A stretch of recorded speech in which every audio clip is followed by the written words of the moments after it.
সুপ্রিয়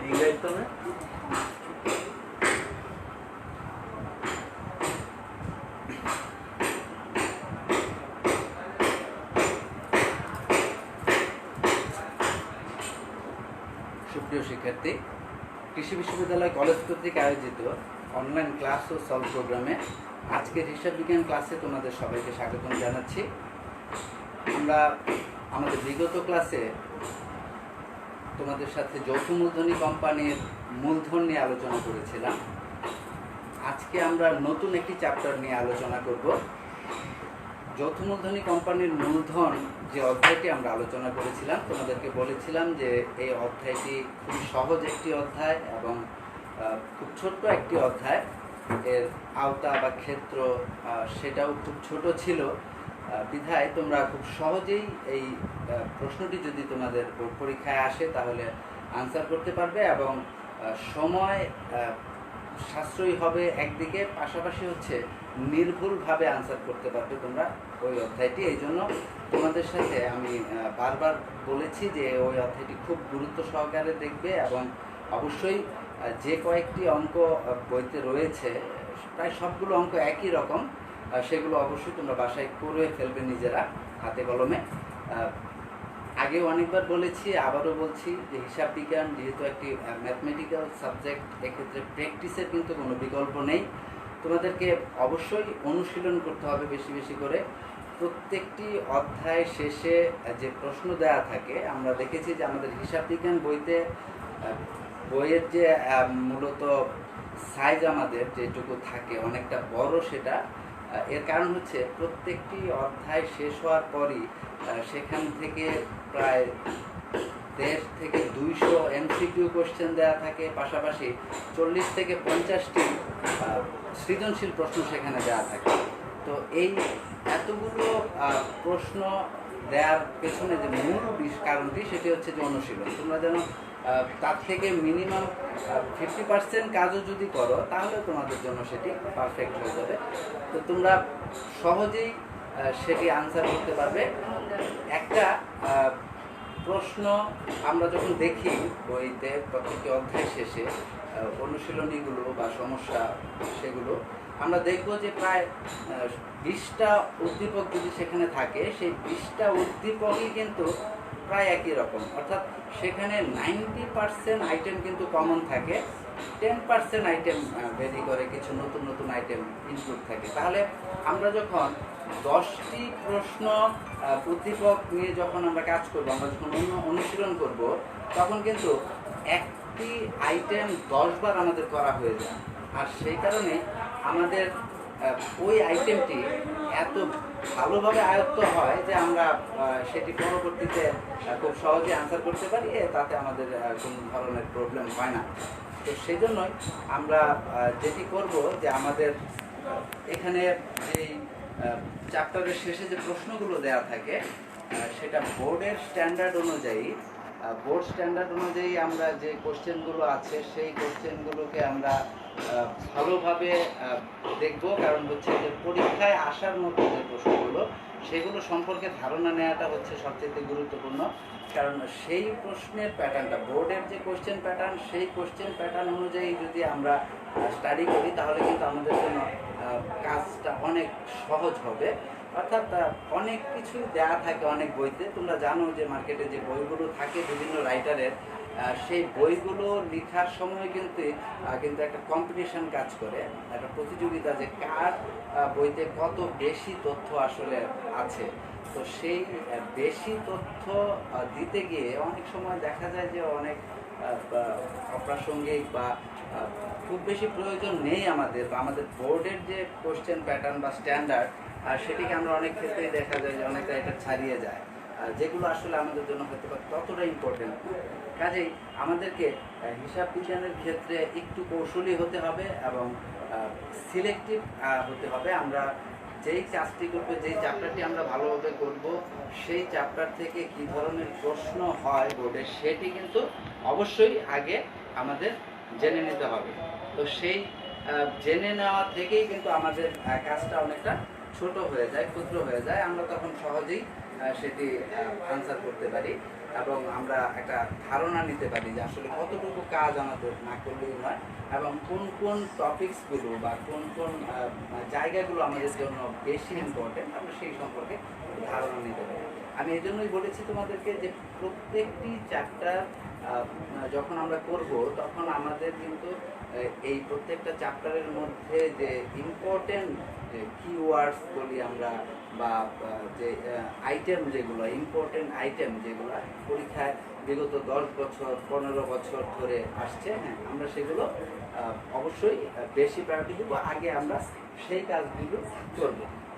তো এখন আমরা গত ক্লাসে যে যৌথ মূলধনী কোম্পানির মূলধন যেটি যে চ্যাপ্টারটি আলোচনা করেছিলাম, ঠিক সেরকমই আরেকটি অধ্যায় আমাদের দ্বিতীয় পত্রে, হিসাব বিজ্ঞান দ্বিতীয় পত্রে রয়েছে। আজকে আমরা সেই অধ্যায়টি নিয়ে আলোচনা করব। তো সেই অধ্যায়টি আমি বললাম যে শেয়ার মূলধনের মতোই আসলে মানে ছোট একটি অধ্যায়।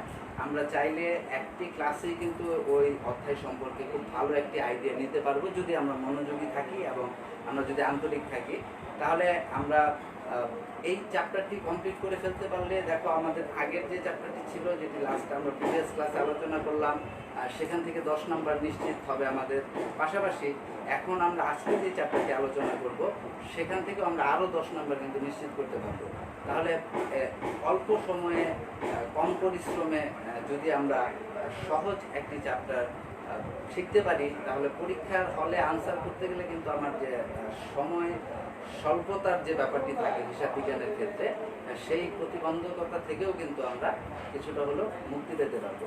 তাহলে একটু মনোযোগ সহকারে আমরা আমাদের আজকের আলোচনাটি শুনবো এবং অবশ্যই খাতা কলম তোমরা কাছে রাখবে। আমি যেই কথাগুলোই বলবো বা যে আলোচনাগুলো করবো তার মধ্যে তোমাদের কাছে যেই বিষয়গুলো ইম্পর্টেন্ট মনে হবে বা আমি যেগুলো তোমাদেরকে হিন্টস দিব বা বলবো, সেগুলো তোমরা অবশ্যই লিপিবদ্ধ করে রাখবে খাতায়।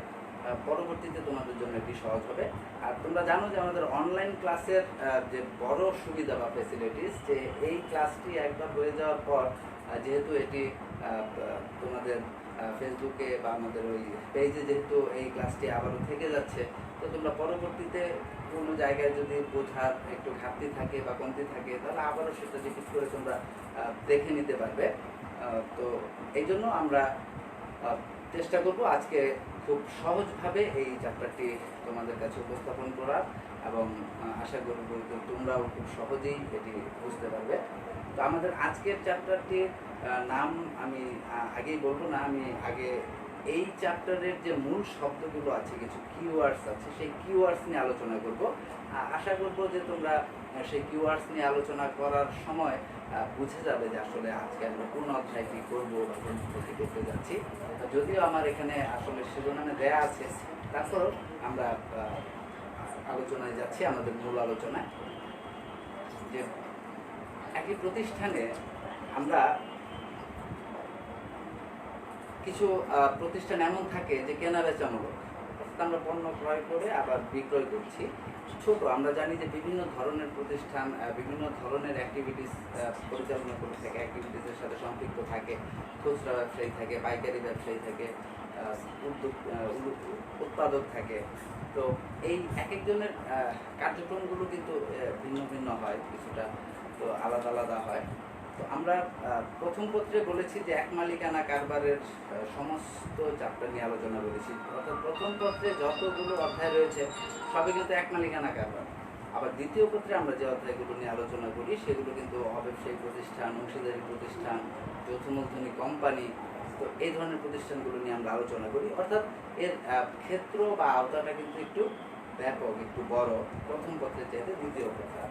তো একটা খুব ইম্পর্টেন্ট যে বিষয় বা যে জিনিস, আমরা জাস্ট একটা উদাহরণ দিলে তোমরা বুঝতে পারবে সহজেই, তোমাদের কাছে স্পষ্ট হবে যে আমরা নর্মালি প্রত্যেকটি প্রতিষ্ঠান যেই কাজটি করি সেটি হচ্ছে আমরা একটা নির্দিষ্ট মূল্যের বিনিময়ে একটি পণ্য ক্রয় করি, তারপর তার সাথে আমরা আমাদের একটা প্রত্যাশিত মুনাফা যোগ করে একটা বিক্রয় মূল্য নির্ধারণ করি এবং তারপর সেটি আমরা বাজারে বিক্রি করি। তো বাজারে বিক্রি করার পর ওই যে আমার ক্রয় মূল্য এবং বিক্রয় মূল্যের যে পার্থক্য হয় সেটি আমাদের জন্য নিজ লাভ বয়ে নিয়ে আসে। তো এভাবে আমরা প্রতিষ্ঠানের মুনাফা অর্জন করি, মুনাফা অর্জনে আমরা লিপ্ত থাকি। তো এই দিক থেকে চিন্তা করলে বা ভাবলে দেখা যাবে যে মূলত একটা ব্যবসা প্রতিষ্ঠানের সবচেয়ে গুরুত্বপূর্ণ যে অংশগুলো, তার মধ্যে ক্রয় এবং বিক্রয়, এই দুটো বিষয় আসলে সবচেয়ে গুরুত্বপূর্ণ। অর্থাৎ এই দুটো বিষয়কে আমাদের সর্বাধিক গুরুত্ব দিতে পারে। কিন্তু বড় বড় প্রতিষ্ঠানগুলোতে এই ক্রয় বিক্রয় ছাড়াও আরও অনেকগুলো ব্যাপার থাকে বা বিষয় থাকে যেগুলো মোস্ট ইম্পর্টেন্ট। অর্থাৎ ওই জায়গাটাতে যদি কোনোভাবে কোনো গ্যাপ থেকে যায়, তাহলে তোমার মুনাফা তো হবেই না, বরঞ্চ তুমি নিশ্চিতভাবেই ক্ষতির সম্মুখীন হবে। কাজে ওই জায়গাটাতে যদি তোমরা খেয়াল না রাখো, ওই জায়গাটাতে যদি তোমরা গুরুত্ব না দাও, তাহলে তোমাদের প্রতিষ্ঠান কখনোই একটা লাভজনক প্রতিষ্ঠানে পরিণত হতে পারবে না। যেমন ধরো, আমরা যদি একটা গার্মেন্টস প্রতিষ্ঠানের কথা বলি, তো গার্মেন্টস প্রতিষ্ঠানগুলোতে আমরা কি দেখি যে আমাদের বাংলাদেশে এই গার্মেন্টস শিল্প ব্যাপকভাবে সমাদৃত। আমরা জানি যে পৃথিবীর মধ্যে আমাদের একটা অবস্থান রয়েছে। তো সেখানে আসলে বৃহৎ আকারে কার্যক্রম পরিচালিত হয়ে থাকে। আমরা বিদেশি বিভিন্ন বায়ারদের কাছ থেকে অর্ডার পাই, তারপর আমরা সেই অর্ডার মোতাবেক তাদেরকে আমরা গার্মেন্টস আইটেম উৎপাদন করে তারপর সরবরাহ করি।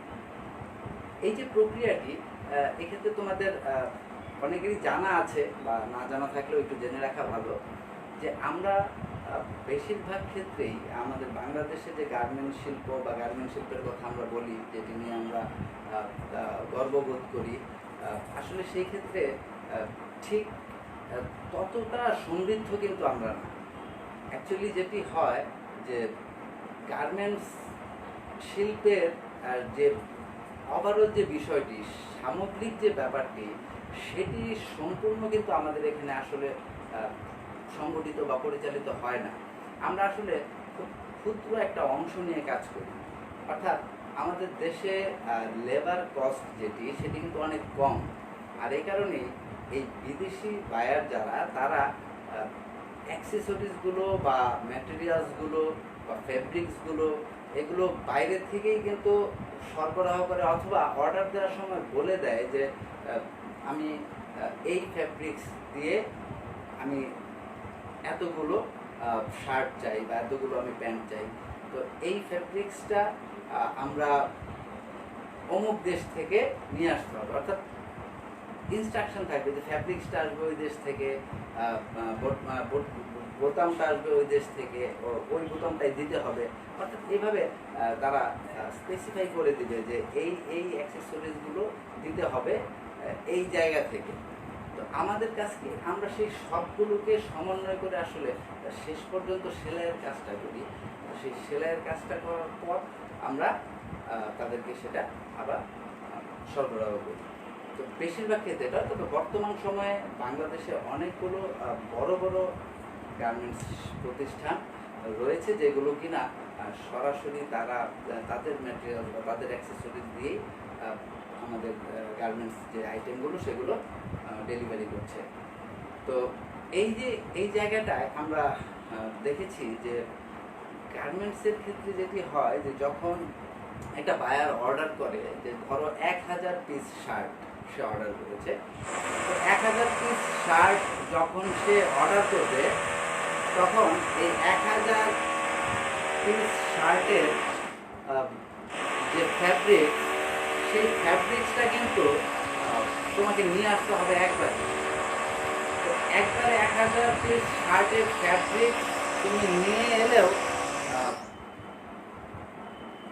প্রোডাকশন যেটি বা উৎপাদন যেটি, সেটি কিন্তু সম্পূর্ণ একসাথে হচ্ছে না, সেগুলো আবার বিভিন্ন লটে হচ্ছে। কারণ একসাথে 1000 পিস শার্ট তৈরির হয়তো বা সরঞ্জাম বা লেবার হয়তো বা সেই প্রতিষ্ঠানে থাকে না। তো তারা ক্ষুদ্র ক্ষুদ্র লটে ভাগ করে, কয়েকটা লটে ভাগ করে তারপর পালাক্রমে সেই কাজগুলো সম্পন্ন করে। তো এখন 1000 পিস শার্টের জন্য যে ফ্যাব্রিক্স, বোতাম বা ট্যাগ বা আদার্স যে অ্যাক্সেসরিজগুলো প্রয়োজন হয়, সেগুলো কিন্তু নিয়ে আসা হচ্ছে একবারে নিয়ে আসার পর সেখান থেকে ক্ষুদ্র ক্ষুদ্র লটে ভাগ করে সেগুলো প্রোডাকশনে যাচ্ছে। তাহলে এখানে একটা ব্যাপার লক্ষণীয় যে আমার এই সমস্ত অ্যাক্সেসরিজগুলো কিন্তু একসাথে এনে রাখতে হচ্ছে, তারপর সেখান থেকে ক্ষুদ্র ক্ষুদ্র অংশে বা ভাগে ভাগে দিতে হচ্ছে। এখন এই জায়গাটাতে যদি আমি সঠিকভাবে সেই অ্যাক্সেসরিজগুলো বা ম্যাটেরিয়ালসগুলো আমি যদি স্টোর না করি এবং ঠিক সঠিক সময়ে যদি আমি সেগুলো সরবরাহ করতে না পারি প্রোডাকশানে, তাহলে কিন্তু আমার যে বায়ারের যে টার্গেটেড বা একটা এস্টিমেটেড ডেট থাকে, সেই নির্দিষ্ট ডেটের মধ্যে কিন্তু আমার উৎপাদন কাজ সম্পূর্ণ করে দেওয়া সম্ভব হবে না। পাশাপাশি যদি কোনো কারণে কিছু ফ্যাব্রিক্স মিসিং হয় বা কিছু অ্যাক্সেসরিজ বা কিছু ম্যাটেরিয়ালস বা আইটেম যদি মিসিং হয় কোনো কারণে, অর্থাৎ 1000 পিস শার্টের অর্ডার রয়েছে, যদি কিছু হারানো যায়, চুরি হয় বা নষ্ট হয় বা খোয়া যায়, তাহলে যে ব্যাপারটি হবে যে সেখানে যদি আমরা সেই আমাদের 1000 পিস শার্ট আমরা সময় মতো ডেলিভারি করতে না পারি, যদি কম হয়ে যায়, তাহলে কিন্তু সেটার জন্য বড় ধরনের খেসারত দিতে হবে এবং সেই বায়ারটা নষ্ট হয়ে যাবে। কাজেই এই স্টোর ম্যানেজমেন্টের যে ব্যাপারটি, এই স্টোর ম্যানেজমেন্টের ব্যাপারটি খুবই গুরুত্বপূর্ণ এই ধরনের বড় বড় বৃহৎ আকারের প্রতিষ্ঠানগুলোর জন্য। অর্থাৎ আমি তো মাত্র তোমাকে একটি উদাহরণ দিলাম যে একটা মাত্র বায়ারের একটা অর্ডারের কথা বললাম। একটা গার্মেন্টস যখন পরিচালিত হয়, একটা গার্মেন্টসের যখন কাজ চলে, তখন কিন্তু শুধুমাত্র একটা বায়ারের অর্ডারের উপর ভিত্তি করে তাদের প্রোডাকশন বা উৎপাদনটা সম্পূর্ণ হয় না। দেখা যায় কি যে তারা একসাথে হয়তো বা 10টা বায়ারের কাজ করছে, তাহলে 10 রকমের অর্ডারের কাজ সেখানে হচ্ছে। একই লেবার কিন্তু এক এক সময় এক একটার কাজ করছে। অর্থাৎ এক লটে হয়তো জাপানের একটা বায়ারের অর্ডারের কাজ করছে, আবার আরেক লটে হয়তো বা আমেরিকার একটা বায়ারের অর্ডারের কাজ করছে। তাহলে এইখানের যে ম্যানেজমেন্টটা, অর্থাৎ এই স্টোরে এই সমস্ত অ্যাক্সেসরিজগুলো বা ম্যাটেরিয়ালসগুলো রেখে সেখান থেকে প্রয়োজন অনুসারে যথাসময়ে ক্ষুদ্র ক্ষুদ্র অংশে ভাগ করে এগুলো প্রোডাকশনে আবার পৌঁছে দেয়া, এই জায়গাটা কিন্তু এই প্রতিষ্ঠানগুলোর জন্য সবচাইতে গুরুত্বপূর্ণ জায়গা এবং সবচাইতে ইম্পর্টেন্ট জায়গা। তাহলে এইখানে আমরা যে কথাগুলো বলছি, যে বিষয়গুলো আমরা বোঝানোর চেষ্টা করছি, সেটা হচ্ছে যে আমরা যেই পণ্যটা উৎপাদন করব বা যে পণ্যটা আমরা নিয়ে কাজ করব, সেই পণ্যের যে প্রয়োজনীয় সরঞ্জামাদি বা অ্যাক্সেসরিজ আমরা বলি, সেইগুলিকে আমরা মজুত পণ্য বলে থাকি। সেই মজুত পণ্যটা সঠিকভাবে মজুত পণ্যের হিসাব রাখাটা, এইটাই হচ্ছে এই প্রতিষ্ঠানের প্রাণ, এই প্রতিষ্ঠানের মূল কাজ। তাহলে এই ক্ষেত্রে আমাদের কিন্তু এই মজুত পণ্যের হিসাব রক্ষণের যে পদ্ধতি বা যে প্রক্রিয়া, সেটি জানা খুব গুরুত্বপূর্ণ, সেটি জানা খুব জরুরি। এবং প্রত্যেকটা প্রতিষ্ঠানে এই স্টোর থাকে, এই স্টোরের ম্যানেজমেন্টটা দেখবে তোমরা যদি কখনো ভিজিট করো, তাহলে বুঝতে পারবে বা দেখতে পাবে যে সেটি বৃহৎ আকারে হয়ে থাকে এবং খুব সেন্সিটিভ একটি জায়গা সেটা, যেখানে প্রত্যেকটি পণ্যের প্রত্যেকটি অর্ডারের যে মালামাল বা অ্যাক্সেসরিজ, সেগুলো যতবার ঢুকবে ততবার সেগুলোকে হিসেবের খাতায় লিপিবদ্ধ করতে হবে। সেখান থেকে যতটুকু আবার প্রোডাকশনে চলে যাবে, বের হয়ে যাবে, যতবার যাবে, বিভিন্ন লটে আমি বলেছি যে সেগুলোকে আবার প্রোডাকশনে পৌঁছে দিতে হয়, তখন প্রত্যেকবারই এই যে আগমন এবং নির্গমন, এই প্রত্যেকটার হিসাব কিন্তু সঠিকভাবে লিখে রাখতে হবে। তারপর ফাইনালি যখন কাজ সম্পূর্ণ হবে, তখন সেটার সঠিক হিসাবটা পাওয়া যাবে। এখন এই ম্যানেজমেন্টে এই জায়গাটাতে যদি কোনো ঘাটতি হয়, তাহলে কিন্তু আমাদের সেই যে স্টোর, যে আমাদের যে মজুত পণ্য, সেখানে ঘাটতি যদি হয়, তাহলে কিন্তু আমাদের সেই বায়ারদের যে অর্ডার, সেই অর্ডার অনুযায়ী আমাদের পণ্য সরবরাহ করা সঠিকভাবে সম্ভব হবে না। কাজেই এটি একটি গুরুত্বপূর্ণ বিষয়। আর আজকে আমাদের আলোচনার যে বিষয়, আমরা যে অধ্যায়টি নিয়ে আলোচনা করবো, সেটা হচ্ছে মজুত পণ্যের হিসাব রক্ষণ পদ্ধতি। তো মজুত পণ্যের হিসাব রক্ষণ পদ্ধতি, এটি হিসাব বিজ্ঞান 2য় পত্রের 8ম অধ্যায়। আমরা এখানে আমরা জানি যে ব্যয় ও ব্যয়ের শ্রেণী বিভাগ এবং মজুত পণ্যের হিসাব রক্ষণ পদ্ধতি, এই দুটি শ্রেণী বিভাগ যেটি সেখান থেকে যদি একটি প্রশ্ন থাকে, আবার এই মজুত পণ্যের হিসাব রক্ষণ পদ্ধতি এখান থেকে যদি একটি প্রশ্ন থাকে, তাহলে তুমি কোন প্রশ্নটির উত্তর করবে? অবশ্যই নিঃসন্দেহে মজুত পণ্যের হিসাব রক্ষণ পদ্ধতি এই প্রশ্নটির উত্তর তুমি করবে, কারণ এটি ব্যয় ও ব্যয়ের শ্রেণী বিভাগের চাইতে অনেকটাই সহজ এবং কম সময়ে তুমি এটি আনসার করতে পারবে। তো আমরা আমাদের এই মজুত পণ্যের হিসাব রক্ষণ পদ্ধতির যে বেসিক বিষয়টা সেটা তোমাদেরকে প্র্যাকটিক্যালি একটু বোঝানোর জন্য আমি আমার এই উদাহরণটি ব্যবহার করেছি। আশা করি কিছুটা হলেও আইডিয়া তোমরা পেয়েছ। এখন আমরা আমাদের অধ্যায়ের মূল যে আলোচনা, আমরা সেই আলোচনায় যাব। তবে সেখানে যাওয়ার আগে আমি তোমাদেরকে একটা চার্ট দেখাবো।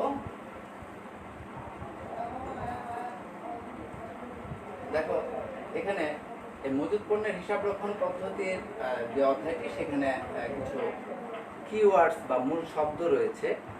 এই কিওয়ার্ডস বা মূল শব্দগুলো, এই শব্দগুলোর উপর ভিত্তি করেই কিন্তু তোমার এই চ্যাপ্টারটি বোঝার বিষয়টা নির্ভর করবে। অর্থাৎ এখানে আমি কিছু কিওয়ার্ডস নিয়ে আলোচনা করব। এই কিওয়ার্ডস নিয়ে আলোচনা করলে কয়েকটি শব্দ সম্পর্কে ধারণা নিতে পারলেই দেখা যাবে যে আমাদের এই অধ্যায়টির প্রায় 80% আমাদের সম্পূর্ণ হয়ে গেছে।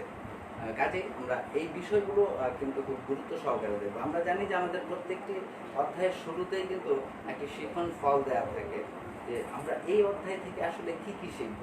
তো এই শিখন ফলটা অবশ্যই তোমরা বলবে, এখান থেকে আমরা কি কি জানতে পারবো। যেমন আমি তোমাদেরকে কিছু বেসিক ধারণা দিলাম যে আমরা এখানে যে মজুত পণ্যের হিসাব রক্ষণ পদ্ধতি, এটি আসলে কি, মানে এই অধ্যায়টি আমরা কেন করব, বা এই অধ্যায়ের মধ্যে আসলে কি থাকবে, কি থাকে, এই বিষয়গুলো কিন্তু আমরা তোমাদের সাথে একটু প্র্যাকটিক্যালি আলোচনা করে নিলাম। এই জন্য যে আসলে আমরা এখান থেকে কি শিখবো। আমরা এখান থেকে শিখবো যে এই মজুত পণ্যটি যে হিসাব আমরা রাখবো, এটি আমরা কোন পদ্ধতিতে রাখবো বা কিভাবে রাখবো, সেই বিষয়টি জানাই বা শেখাই হচ্ছে আমাদের এই অধ্যায়ের মূল বিষয়।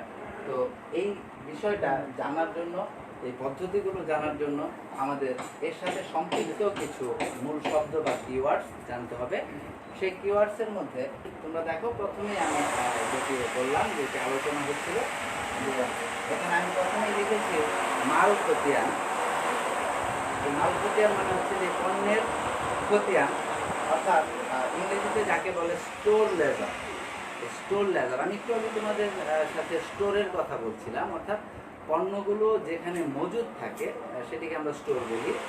তো এই গার্মেন্টস বা এই ধরনের বৃহৎ আকারের যে উৎপাদনমুখী প্রতিষ্ঠানগুলো রয়েছে, প্রত্যেকেরই কিন্তু বড় বড় এরকম স্টোর থাকে, যে স্টোরে তাদের সমস্ত পণ্যগুলো একসাথে থাকে।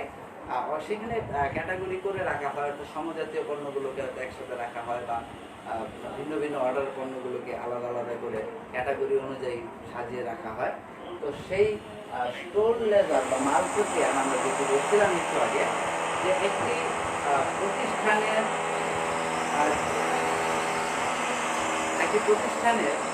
যে এই ধরনের প্রতিষ্ঠানগুলোতে স্টোরে যে পরিমাণ পণ্য আগমন ঘটে, নির্গমন ঘটে, কতটুকু উদ্ধৃত থাকে, এই সামগ্রিক বিষয়টি, অর্থাৎ আমরা পণ্য যখন আসবে তখন আমরা সেটিকে লিপিবদ্ধ করবো, পণ্য যখন যাবে তখন আমরা সেটিকে লিপিবদ্ধ করবো। একটা নির্দিষ্ট সময় শেষে, ধরো 1 মাস শেষে, আমরা সেই আসা যাওয়ার উপর ভিত্তি করে একটা ব্যালেন্স বা উদ্বৃত্ত নির্ণয় করবো, যে কতটুকু পণ্য রয়ে গেছে আমার হাতে, সমাপনী মজুত পণ্য কতটুকু। এই বিষয়টাই হচ্ছে যেখানে করবো, যেখানে দেখাবো, সেটাই হচ্ছে এই স্টোর লেজার বা মাল খতিয়ান। অর্থাৎ আমরা এই অধ্যায়ে যেই কাজটি করবো মূলত, সেটি হচ্ছে স্টোর লেজার। এখন এই স্টোর লেজার আমরা করব। স্টোর লেজার করব কিভাবে করব, আমরা মূল অঙ্কে যখন যাব তখন আমরা সেটি আলোচনা করব। তার আগে এর সাথে সম্পৃক্ত যে অন্যান্য বিষয়গুলো বা সামগ্রিক ব্যাপারগুলো, সেগুলো আমরা একটু ধারণা নিয়ে নেব, ক্লিয়ার হয়ে নেব। তারপর দেখো আরেকটি আমি কিওয়ার্ডস এখানে লিখেছি, বিন কার্ড। এই বিন কার্ডটা কি আসলে? বিন কার্ড হচ্ছে একটি কার্ড, কোনো কিছু রাখা, একটি পাত্রে রাখা বা কোনো কিছু রাখা, এটাকে আসলে বিন বলা হয়। আমরা ডাস্টবিন বলি, যেখানে ময়লাগুলো আমরা রাখি। বিন অর্থাৎ কোনো পাত্রে কোনো কিছু রাখাকে বলা হয় বিন। তো এখানে বিন কার্ড যখন বলা হয়, তো এই কার্ডে কোনো কিছু রাখা হবে। এই কার্ডে কি রাখা হবে? এই কার্ডে এই যে তোমার স্টোরে যে পণ্যগুলো আগমন ঘটবে, সেই আগমনগুলো লেখা থাকবে এই কার্ডে। আবার এখান থেকে যখন নির্গমন ঘটবে, পণ্যগুলো যখন যাবে বাইরে, তখন এইটি এই কার্ডে লেখা থাকবে। এটিকেই বলা হয় বিন কার্ড। তো একটা স্টোর লেজার যখন আমি করবো, একটা মাল খতিয়ান যখন আমি করব, তখন সেই মাল খতিয়ান থেকে কিন্তু আমি প্রারম্ভিক মজুত পণ্য, আমার কতটুকু পণ্য আগমন হয়েছে বা আমি ক্রয় করেছি সেটি, তারপর আমি সেখান থেকে কতটুকু ইস্যু করলাম বা বিক্রয় করলাম সেই বিষয়গুলো, তারপর পাশাপাশি একটা নির্দিষ্ট সময় শেষে সমাপনী মজুত পণ্য কতটুকু রয়ে গেল, উদ্বৃত্ত কত থাকলো, সেই সামগ্রিক চিত্রটাই কিন্তু আমরা পাবো মাল খতিয়ানে বা স্টোর লেজার থেকে। অর্থাৎ এটি হচ্ছে মূল কাজ। আর বিন কার্ডের ব্যাপারটি হচ্ছে যে এই বিন কার্ডে, একটা কার্ডে একটা নির্দিষ্ট পণ্যের এই আগমন নির্গমনের বিষয়গুলো একটা কার্ডে লেখা থাকবে। সেই কার্ডটা পরবর্তীতে আমরা আমাদের স্টোর লেজার করার সময় ক্রস চেক করতে আমাদেরকে সহায়তা করবে, মিলিয়ে দেখতে আমাদেরকে সহযোগিতা করবে। এবং ওইখান থেকে আমি তাৎক্ষণিকভাবে যখন এই আগমন নির্গমনটা ঘটবে, আমি বিন কার্ডে লিখে রাখবো। তারপর সেই বিন কার্ডের সহায়তায় আমি আমার স্টোর লেজারটি কিন্তু সঠিক এবং সুষ্ঠুভাবে সম্পন্ন করতে পারবো। তো এখন এখানে আসলে খুব বেশি কিছু নেই, আমি বলেছি এর আওতা খুবই ছোট, সীমিত। এখানে পদ্ধতির কথা বলা হচ্ছিল যে মজুত পণ্যের হিসাব রক্ষণ পদ্ধতি, অর্থাৎ আমি কোন পদ্ধতিতে রাখবো। তো কোন পদ্ধতিতে আমি এই হিসাবটি রাখবো, এই আলোচনাটা যখন আসে তখন আমি সহজেই বুঝি যেখানে হয়তো বা একের অধিক পদ্ধতি রয়েছে। তো একের অধিক পদ্ধতি যদি থাকে, তাহলে কোনো প্রতিষ্ঠান হয়তো বা একটা পদ্ধতি অনুসরণ করে, আবার অন্য আরেকটা প্রতিষ্ঠান হয়তো অন্য আরেকটা পদ্ধতি অনুসরণ করে। আমি আন্তর্জাতিক দুঃখিত, আসলে পাশে একটু এখানে বিল্ডিং মেরামতের কাজ চলছে, যার ফলে সাউন্ড পলিউশন হচ্ছে ব্যাপকভাবে। এটা একটা বড় সমস্যা। আমার রুমটা আমি সমস্ত দরজা জানালা আসলে বন্ধ করে রেখেছি, কিন্তু তারপরেও এত বেশি আওয়াজ, যেটা সত্যিকার অর্থে ডিস্টার্বিং। আমি আন্তরিকভাবে দুঃখিত এটার জন্য। আমারও আসলে এখানে কিছু করার নেই। তারপর চেষ্টা করবো পরবর্তীতে আরও সাউন্ড, এই নয়েজটাকে যেন আমি রিডিউস করতে পারি। তো দেখো, এখানে পদ্ধতির যে কথা আমি বলছিলাম, মূলত মজুত পণ্যের হিসাব রক্ষণের দুটো পদ্ধতি রয়েছে। এই দুটো পদ্ধতির মধ্যে একটি পদ্ধতি হচ্ছে প্রাচীন পদ্ধতি, আরেকটি পদ্ধতি হচ্ছে বর্তমান পদ্ধতি, বর্তমান সময়ের পদ্ধতি। অর্থাৎ আগে যে পদ্ধতিটি প্রচলিত ছিল, সেই পদ্ধতিটির নাম হচ্ছে কালান্তিক পদ্ধতি বা কালান্তিক মজুত পদ্ধতি। কালান্তিক মজুত এটি হচ্ছে একটি প্রাচীন পদ্ধতি। এই কালান্তিক মজুত পদ্ধতির মূল কথাটি হলো কালের অন্তে বা কালের শেষে। কালান্তিক মানে একটা নির্দিষ্ট সময়ের শেষে, কালের শেষে মজুত পণ্যের হিসাবটি করা হবে। তাহলে এই কালান্তিক পদ্ধতির কথা যখন আসে, কালের শেষের কথা যখন আসে, আমরা জানি হিসাব কাল মূলত 1 বছরের হয়ে থাকে। মোস্ট কমনলি আমরা বিভিন্ন প্রতিষ্ঠান রয়েছে যারা 6 মাস পর পর তাদের হিসাব ক্লোজ করে, যেমন আমরা ব্যাংকেও দেখি যে 6 মাস পর পর একটা হিসাব ক্লোজ করে, কিন্তু তারপর ফাইনালি 1 বছর পরে গিয়ে একটা হিসাব কাল আসলে ধরা হয়। 3 মাসে অনেকে হিসাব ক্লোজ করতে পারে, কিন্তু মূলত আমরা বইতে যতগুলো অঙ্ক করি আমরা দেখি তার 99% কিন্তু হিসাব কাল বলতে 1 বছর সময়কে বোঝানো হচ্ছে। তাহলে এই কালান্তিক মজুত পদ্ধতি আমরা বলেছি স্টোর লেজার করার মূল যে উদ্দেশ্য, সেটি হচ্ছে এখানে আমরা পণ্য মজুত যে করছি বা পণ্যগুলো আমরা রাখছি, আসছে আবার যাচ্ছে, তো তারপর কত রয়ে গেছে বা রয়ে যাচ্ছে, উদ্বৃত্ত কত, সেটি আমরা কখন নির্ণয় করব বা কখন জানতে চাইব। আগে একটা সময় যেটি হতো যে আমরা এটি জানতাম বছরের শেষে বা হিসাবকালের শেষে, কালের অন্তে। অর্থাৎ দেখো, আমরা এক মালিকানা কারবারের যে অঙ্কগুলো করে এসেছি প্রথম পত্রে, সেখানে আমরা দেখেছি একটি আর্থিক বিবরণী প্রস্তুত করা হয় কখন করা হয়? বছরের শেষে। একটি রাও মিলের উপর ভিত্তি করে আমরা আর্থিক বিবরণী প্রস্তুত করে থাকি সেটি আমরা কখন করি? বছরের শেষে। তোমরা লক্ষ্য করে দেখবে যে আমরা বছরের শুরুতে যখন কারবার আরম্ভ করি বা একটা হিসাব কালের যখন শুরু হয়, তখন সেখানে আমরা প্রারম্ভিক মজুদ নামে একটা আইটেম লিখি। এই প্রারম্ভিক মজুদ মানে কি? যে গত বছরের শেষে যেটি রয়ে গিয়েছিল সেটি নিয়ে যখন আবার এই বছর কারবারটা আরম্ভ করি শুরুতেই, অর্থাৎ বছরের প্রারম্ভে বা শুরুতেই যে পণ্যটা আমাদের হাতে মজুদ থাকে সেটাকে আমরা কি বলি? প্রারম্ভিক মজুদ। তারপর কি হয়? আমরা সারা বছর ক্রয় করতে থাকি, বিভিন্ন সময় আমরা ক্রয় করতে থাকি। তো তোমরা একটু লক্ষ্য করলেই দেখবে যে আমরা হিসাবে কিভাবে লিপিবদ্ধ করি নর্মালি সেটিকে, যে যখন প্রারম্ভিক মজুদ থাকে সেই প্রারম্ভিক মজুদের সাথে আমরা কি করি? ক্রয়টাকে যোগ করতে থাকি। ধরো আমার 20,000 টাকা প্রারম্ভিক মজুদ ছিল, তারপর আমি 10,000 করে 5 বার 50,000 টাকার পণ্য ক্রয় করেছি সারা বছরে। তাহলে আমার প্রারম্ভিক মজুদ ছিল 20,000, আরও 50,000 টাকার পণ্য আমি ক্রয় করেছি। তাহলে আমার মোট মজুদ পণ্যের পরিমাণ কত হলো? মোট মজুদ পণ্যের পরিমাণ হলো 70,000। এখন এই 70,000 থেকে আমি যতটুকু বিক্রি করে দেব, যতটুকু অবিকৃত থাকবে, সেটিকে আমি কি নামকরণ করছি? সমাপনী মজুদ পণ্য। অর্থাৎ 70,000 টাকার পণ্য থেকে যদি 60,000 টাকার পণ্য বিক্রি হয়ে যায়, 10,000 টাকার পণ্য যদি অবিকৃত অবস্থায় থাকে, তাহলে সেই 10,000 টাকার পণ্যকে, অবিকৃত পণ্যকে আমি বলছি সমাপনী মজুদ পণ্য। তাহলে সমাপনী মজুদ পণ্য মানে কি? বছরের শেষে যেই পণ্যটা আমার কাছে রয়ে গেল। তাহলে দেখো, ওই এক মালিকানা কারবারে আমি বছরের শুরুতে একবার জানলাম প্রারম্ভিক মজুদ কত ছিল, তারপর সারা বছর আমি শুধু পণ্য ক্রয় করেছি আর বিক্রয় করেছি, ক্রয় করেছি আর বিক্রয় করেছি। বছরের শেষ দিন গিয়ে কিন্তু আমি জানতে পারি বা জানি যে আমার হাতে কত টাকার পণ্য মজুদ রয়েছে। তাহলে এটিকে আমি বলছি সমাপনী মজুদ পণ্য। তাহলে এই সমাপনী মজুদ পণ্যটি আমরা জানলাম কবে? কালের অন্তে বা কালের শেষে। তাহলে আমি যদি তোমাকে প্রশ্ন করি যে ওই যে এক মালিকানা কারবারে আমরা যেই পদ্ধতিতে কাজগুলো করলাম, সেটা আসলে অ্যাকচুয়ালি কী পদ্ধতি? সেটা কি কালান্তিক পদ্ধতি বলা যায় কিনা? অবশ্যই সেটিকে কালান্তিক পদ্ধতি বলা যাবে। অর্থাৎ মেয়াদ শেষে বা কালের শেষে আমি কিন্তু মজুদ পণ্যের অ্যাকচুয়াল উদ্বৃত্তটা বা ব্যালেন্সটা জানতে পারলাম বা জানলাম। এটা হচ্ছে কালান্তিক পদ্ধতি। এখন বর্তমান সময়ে যেটি দেখা যায় যে এই সময়ের সাথে তাল মিলিয়ে, যুগের সাথে তাল মিলিয়ে সব কিছুই আস্তে আস্তে কী হচ্ছে? উন্নতির দিকে ধাবিত হচ্ছে, চরম উৎকর্ষতায় পৌঁছে যাচ্ছে। তো সেই ক্ষেত্রে আমাদের পিছিয়ে থাকলে চলবে না।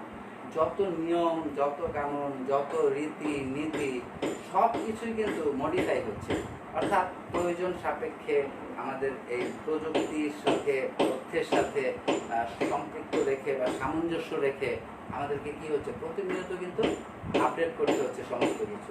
ইভেন আমাদের নিজেদেরকেও কিন্তু প্রতি মুহূর্তে প্রতিনিয়ত কিন্তু আপডেট করতে হচ্ছে যুগের সাথে তাল মিলে চলার জন্য। তাহলে যারা যুগের সাথে তাল মিলিয়ে চলতে পারবে না, যারা নিজেদেরকে আপডেট করবে না, তারা কিন্তু সেই আগের অবস্থানেই থেকে যাবে এবং একটা সময় বর্তমান সময়ের সাথে তাল মিলিয়ে বা খাপ খাইয়ে চলার মতো তার সামর্থ্য বা অ্যাবিলিটি থাকবে না। আমরা এরকম অনেক ক্ষেত্রেই দেখেছি। হিসাব বিজ্ঞানের আমি বলেছি যে মূল যে গোল্ডেন ইকুয়েশন আমরা বা স্বর্ণ সমীকরণ যেটিকে বলি, মূলত সেটি কিন্তু ছিল A = L, অর্থাৎ সম্পদ সমান সমান দায়, সম্পদ সমান সমান দায়, অ্যাসেট = লাইবিলিটিস। এইটুকু ছিল। কিন্তু পরবর্তীতে কি লুকা প্যাসিওলের সেই স্বর্ণ সমীকরণকে কি আরেকটু মডিফাই করা হয়েছে না? যে A = L + OI, অর্থাৎ যে দায়টা ছিল সে দায়টা যে দুই ধরনের হতে পারে। একটা অন্তর্দায় অর্থাৎ মালিকের পাওনা হতে পারে, আর একটা বহির্দায় বাইরের লোকের পাওনা হতে পারে। এবং দুটো দায়ের যে চিত্র বা ক্যারেক্টার যে দুটি কিন্তু ভিন্ন। কারণ মালিকের যে দায়, তার জন্য প্রতিষ্ঠানের উপর সেই রকম কোনো প্রেশার থাকে না, দিতেই হবে, কালকেই দিতে হবে, পরশু দিতে হবে, নির্দিষ্ট সময়ের মধ্যে অবশ্যই পরিশোধ করে দিতে হবে, এমন কিন্তু কোনো চাপ থাকে না। কিন্তু বহির্দায় যেগুলো, সেগুলো কিন্তু তোমাকে অবশ্যই নির্দিষ্ট সময় দিয়ে দিতে হবে। কাজেই আমি যদি একটা দায়ের মধ্যে সব লিখে রাখি, তাহলে আমার পক্ষে কিন্তু এটা আলাদা করে মেন্টালি একটা প্রিপারেশন রাখা বা ফিজিক্যালি আমাকে তৈরি রাখা যে আমি পাওনাদারদের টাকাটা যেন সময় মতো পরিশোধ করতে পারি, ব্যাংকিংয়ের টাকাটা যেন সময় মতো পরিশোধ করতে পারি, এই জায়গাটায় কিন্তু আমাদের একটা প্রতিবন্ধকতা তৈরি হয়। এই কারণে পরবর্তীতে এটিকে এ সমান সমান এল প্লাস ওই, অর্থাৎ লাইবিলিটিস প্লাস ওনার সিকিউরিটি দুটো মিলে সম্পদ হবে, এটি কিন্তু পরবর্তীতে মডিফাই করে করা হয়েছে। এখন আমি খুব সুন্দরভাবে স্পষ্টভাবে দেখতে পারি যে মালিকের কতটুকু পাওনা আছে প্রতিষ্ঠানের কাছে, বাইরের মানুষের কতটুকু পাওনা আছে। আর আমাকে অলওয়েজ কী করতে হবে, যেগুলো বহির্দায় রয়েছে সেগুলো আগে পরিশোধের বা মেটানোর মতো একটা ক্যাপাবিলিটি রাখতে হবে, একটা অ্যাবিলিটি রাখতে হবে। তাহলে এই কালান্তিক মজুদে আমরা যেমন বছর শেষে গিয়ে জানতে পারলাম, তাহলে দেখো যে কোনো তথ্য আমি যদি আপডেট নিউজ, যেটা আমরা অনেক সময় দেখি যে টেলিভিশনে আগে একটা সময় কি হতো, নির্দিষ্ট দুই একটা সময়ে সংবাদ পরিবেশন করা হতো, খবর যেটিকে আমরা বলি সংবাদ পরিবেশন করা হতো।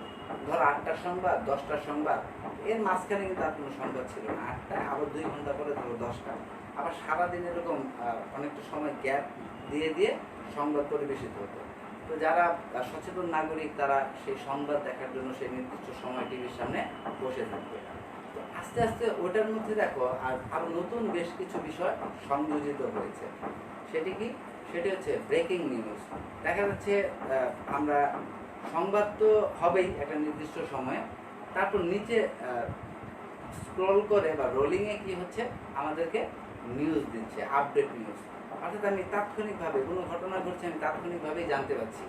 এই যে তাৎক্ষণিকভাবে জানতে পারা বা প্রতিনিয়ত আপডেট নিউজটা জানতে পারা, একটা বাজে পরিস্থিতি, একটা ধরো করোনাকালীন সময় আমরা প্রতিদিন ঘন্টায় ঘন্টায় আমরা আগ্রহ বা কৌতূহল প্রকাশ করেছি যে কি অবস্থা, এখন পর্যন্ত কতজন আক্রান্ত হলো, কতজন মৃত্যুবরণ করলো, কোন দেশে কতজন, আমাদের দেশে কতজন, এগুলো নিয়ে আমরা একটা পর্যালোচনা করি, বিশ্লেষণ করি, নিজেরা ভাবি, সান্ত্বনা দিই নিজেদেরকে।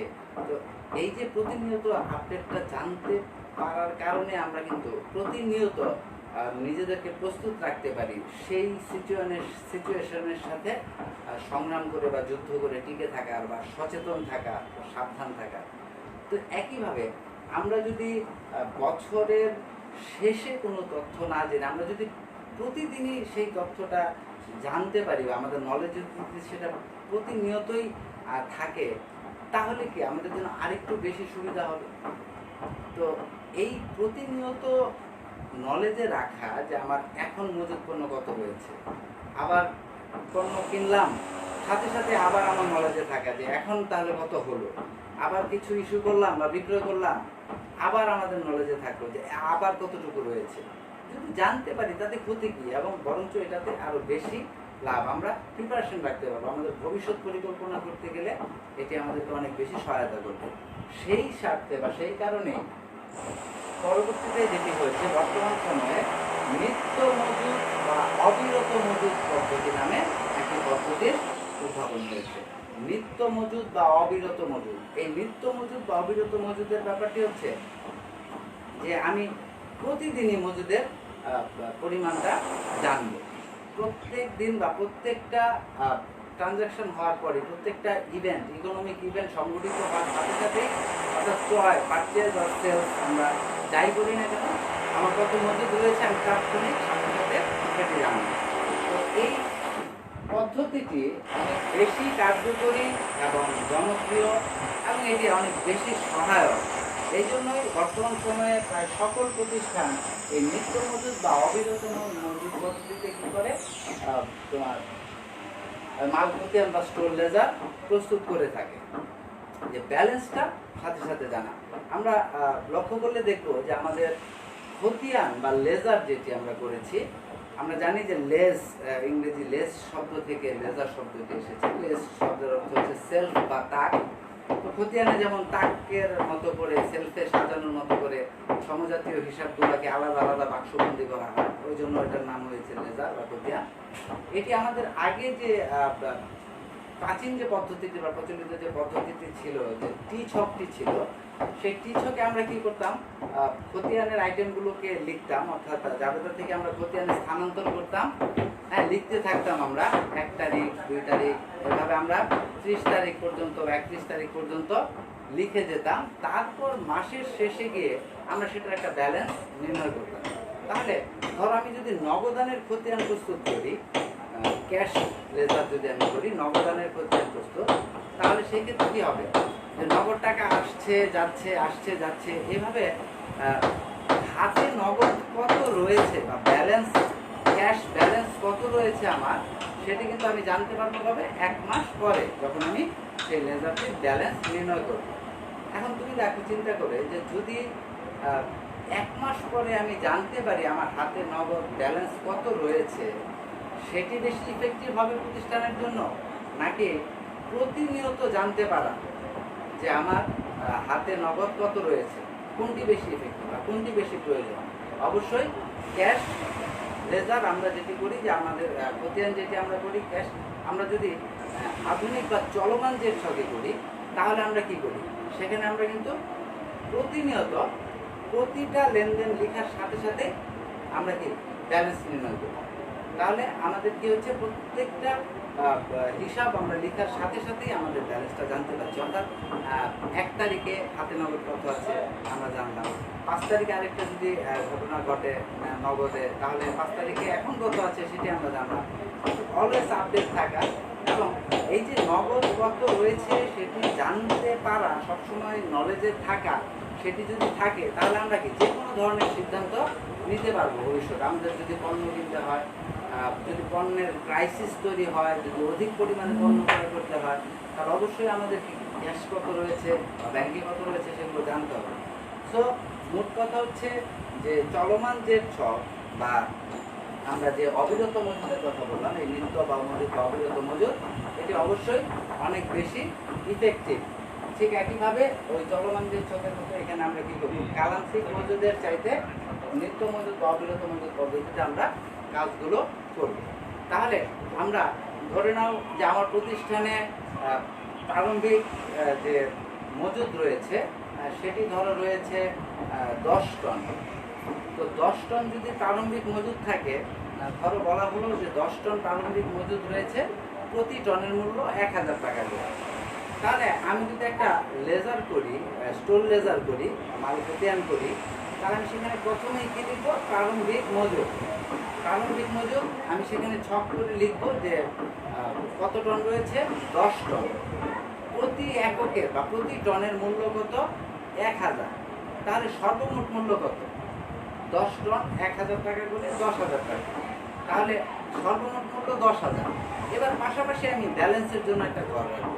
তাহলে আমার ব্যালেন্স কত, আমার ব্যালেন্সের ঘরেও সেই তথ্যটি যাবে যে 10 টন পণ্য রয়েছে 1000 টাকা মূল্যের, মোট কত টাকা, 10,000 টাকা। তাহলে এই যে একটা ব্যালেন্স আমি জানতে পারলাম। আমি জাস্ট তোমাদেরকে এখানে সংক্ষেপে লিখে দেখাচ্ছি। ধরো আমি লিখলাম যে প্রারম্ভিক মজুদ। তো প্রারম্ভিক মজুদ এখানে আমার ছক থাকবে এরকম, ধরো তিনটা, তারপর এখানে একটা ব্যালেন্সের ঘর থাকবে।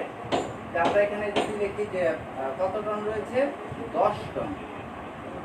10 টন মূল্য কত বা প্রতি এককের মূল্য কত, 1000। তাহলে মোট মূল্য কত, 10,000। তখন আমি ব্যালেন্সের ঘরে এইভাবে লিখবো 10 ইন্টু 1000 সমান সমান 10,000। তাহলে আমার ব্যালেন্স রইল কত, 10,000 টাকার মজুদ আমার হাতে রয়েছে। কিভাবে রয়েছে, 10 টন পণ্য রয়েছে 1000 টাকা মূল্যের।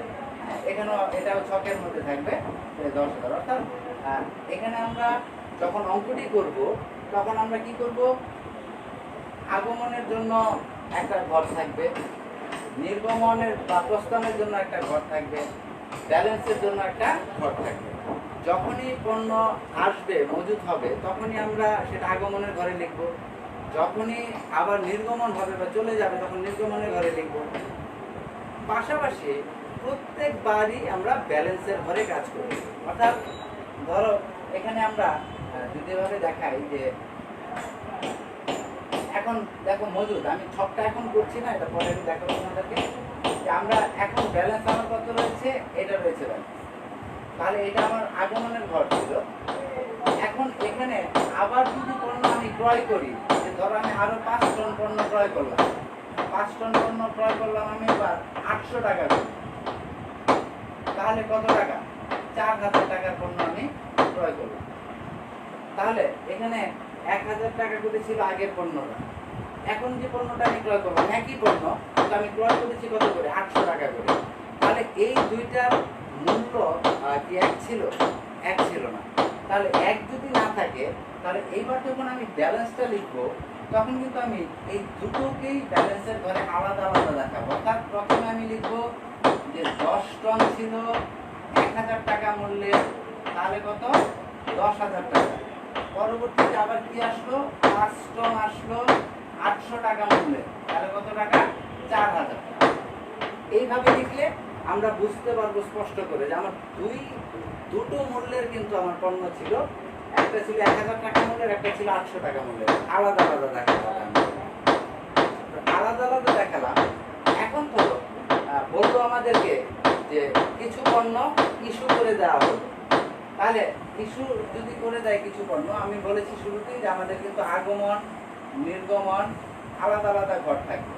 তাহলে আমি এখানে আগেই লিখে ফেলেছি। আসলে এখন তো আমি একটু বোঝানোর জন্য এখানে লিখছি যে যদি আমি এখন ধরো এখান থেকে ইস্যু করতে চাই, ইস্যু করতে চাই মানে কি? আমার হাতে দেখো দুইটা দামের পণ্য রয়েছে। আমার হাতে মোট পণ্য রয়েছে কত টন? 15 টন। এই 15 টন পণ্য কি একই মূল্যের? না, একটা হচ্ছে 1000 টাকা মূল্যের, একটা হচ্ছে 800 টাকা মূল্যের। এই দুটো মূল্য মিলে হচ্ছে মোট টাকা কত? 14,000 টাকা। তাহলে আমি এটা বলতে পারি যে 14,000 টাকার পণ্য আমার হাতে রয়েছে। এটাও আমি বলতে পারি যে কত টন পণ্য রয়েছে? পরিমাণ 15 টন। কিন্তু আমি যদি তোমাকে প্রশ্ন করি যে তাহলে এই 15 টন পণ্যের মূল্য 14,000 টাকা, তাহলে প্রত্যেকটা পণ্যের মূল্য কত? সেক্ষেত্রে প্রত্যেকটা পণ্যের মূল্য কি ভাগ দিলে হয়ে যাবে? হবে না, কারণ এখানে একটা পণ্য ছিল 1000 টাকা দামের, আরেকটা ছিল 800 টাকা দামের। যেহেতু দুটো ভিন্ন মূল্য, এই জন্য আমরা আলাদা আলাদাই ব্যালেন্সের ঘরে লিখলাম। এখন এখান থেকে বলা হচ্ছে যে 8 টন পণ্য ইস্যু করতে হবে। 8 টন পণ্য ইস্যু করতে হবে মানে কি? 8 টন পণ্য দিতে হবে, স্টোর থেকে বের হয়ে যাবে, নির্গমন হবে 8 টন। এখন তুমি বলো যে 8 টন পণ্য তোমাকে দিতে বলেছে, তুমি কিভাবে দিবে? তোমার হাতে পণ্য রয়েছে কত টন? 15 টন, কিন্তু দুটো ভিন্ন মূল্যের। তাহলে এখানে কি আমরা একটু কনফিউজড হই না যে আমি যে 8 টন দিব, আমি কি এই 10 টন যে রয়েছে এখান থেকে 8 টন দিয়ে দিব? কারণ আমি যখন ইস্যু করব তখন তো আমাকে একটা মূল্য দেখাতে হবে। তাহলে আমি কি শুরু থেকে এখান থেকে 8 টন দিয়ে দিব, নাকি আমি শেষের 5 টন দিব? সরি, শেষের 5 টন দিব আর উপর থেকে 3 টন দিব? এটাও তো সম্ভব। তার মানে কি এই জায়গাটায় এসে আমরা কিন্তু একটু কনফিউজড হয়ে যাচ্ছি। কি কনফিউজড হয়ে যাচ্ছি? এই যে আমি ভিন্ন ভিন্ন দামের পণ্যটা যে রাখছি, বিভিন্ন সময় ক্রয় করছি, আসছে, আমি কোন পণ্যটা আগে ইস্যু করবো, বা কোন পণ্যটা আমি আগে বিক্রয় করবো, বা কোন পণ্যটা আমি আগে ছাড়বো? শুরুতে যেটা এসেছে সেটাকে আগে ছাড়বো, নাকি শেষে যেটা এসেছে সেটাকে আগে ছাড়বো? এই যে ভাবনাটা মাথায় আসা, এটাই আসলে কয়েকটা নিয়ম বা পদ্ধতির প্রচলন ঘটিয়েছে। যে আমরা এক একবার যদি এক একটা ছাড়ি, যে কখনো আগেরটা ছেড়ে দিলাম, কখনো পরেরটা ছেড়ে দিলাম, তাহলে কিন্তু হিসাবে বেশ একটা জটিলতা তৈরি হবে। আমি আগেই বলেছি এটা খুব সেন্সিটিভ একটা বিষয় বা সেন্সিটিভ একটা ইস্যু। কাজে এক্ষেত্রে আমাদেরকে খুব সচেতন থাকতে হবে এবং একটা ইউনিফর্ম পদ্ধতি বা একটা কমন পদ্ধতি আমাদের ব্যবহার করতে হবে। আমরা যদি আগে যেটা আসবে সেটাকেই যদি আমরা আগে দিব এরকম ভাবি, তাহলে সবসময় আমরা এই কাজটি করবো। আমরা শেষে যেটা আসবে সেটাকে আগে যদি দেওয়ার চিন্তা করি, তাহলে সবসময় আমরা তাই করব। তাহলে এই যে এই ক্ষেত্রে দুটো পদ্ধতির ব্যাপার চলে আসে। দেখো যে একটা হচ্ছে first in first out, FIFO বলা হয়, FIFO, first in first out. অর্থাৎ যেই পণ্যটা আগে আসবে আগের পণ্যটা আগে যাবে। অর্থাৎ এইটা যখন বলবে তোমাকে যে একটা প্রতিষ্ঠান এই FIFO পদ্ধতিটা অনুসরণ করে, তাহলে কি বুঝতে হবে? যে সে আগের পণ্যটা সবসময় আগে ইস্যু করবে। অর্থাৎ এখন যদি আমাকে বলে যে 5 টন পণ্য ইস্যু করো, তাহলে আমি ইস্যু ঘরে লিখবো 5 টন। এক্ষেত্রে কিন্তু আমাকে মূল্য বলে দেওয়া থাকবে না, যে 5 টন পণ্য ইস্যু করতে বলছে। এখন তুমি বুঝে লিখবে এবং তুমি বুঝে সেটার মূল্য স্থির করবে যে তুমি কোন পণ্যটা ইস্যু করছো। তাহলে যদি পদ্ধতিটি হয় FIFO, first in first out, তাহলে আমরা কি করব, আগের পণ্যটি আগে ছাড়বো। তাহলে দেখো আমার ব্যালেন্সে কি ছিল, দুটো পণ্য ছিল, একটা হচ্ছে 10 টন, একটা হচ্ছে 5 টন। এখন যদি বলে FIFO পদ্ধতিতে করতে, তাহলে আমরা কি করব, আগে যে 10 টন ছিল সেখান থেকে যেটা ফার্স্ট এসেছে, ফার্স্ট ইন হয়েছে যেটা, সেটাই ফার্স্ট আউট হবে। তাহলে আগে যেটা এসেছে 10 টন, সেখান থেকে 5 টন দিতে হবে। তাহলে আমি এখান থেকে 5 টন দিব। দ্যাট মিনস এখানে মূল যে বিষয়টা সেটা হলো যে মূল্যটা কত, আমি যে ইস্যু করব সেই ইস্যুর ক্ষেত্রে দেখবি উদ্দীপকে কিন্তু কোনো মূল্য দেওয়া থাকবে না, তোমাকে জাস্ট বলবে যে ইস্যু 5 টন। তাহলে মূল্যটা তোমাকে নির্ধারণ করতে হবে। তাহলে আমি যদি FIFO পদ্ধতিতে করি, তাহলে আমি লিখবো 5 টন, যেহেতু ফার্স্ট ইন ফার্স্ট আউট, তাহলে আগের পণ্য আগে যাবে, তাহলে এখান থেকে দিতে হবে। তাহলে আমি 5 টন দিব 1000 টাকা করে। তাহলে 5 টন 1000 করে দিলে কত হবে, 5000 টাকা। তাহলে দেখো এরপর যখন আমি ব্যালেন্স করব, আমি কিন্তু এখানে একটু আগে ওটা লেখার ফলে উল্টাপাল্টা হয়ে গেছে। আমরা প্রথমে কিন্তু লিখবো তোমার আগমনের যে বিষয়টি, মানে এটি লিখবো প্রথমে আগমন, এটা হচ্ছে ব্যালেন্স। আগমন আগে থাকবে, তারপর নির্গমন থাকবে বা ইস্যু থাকবে।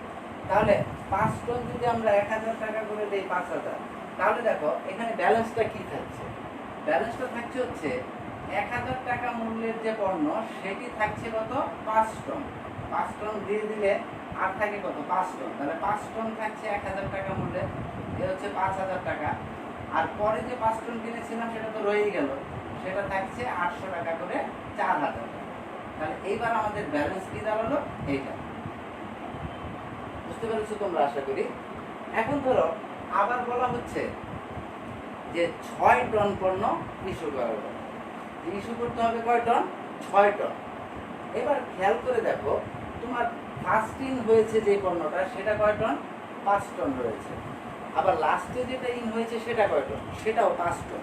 কিন্তু আমাকে ইস্যু করতে বলছে কয় টন, 6 টন। তাহলে 6 টনের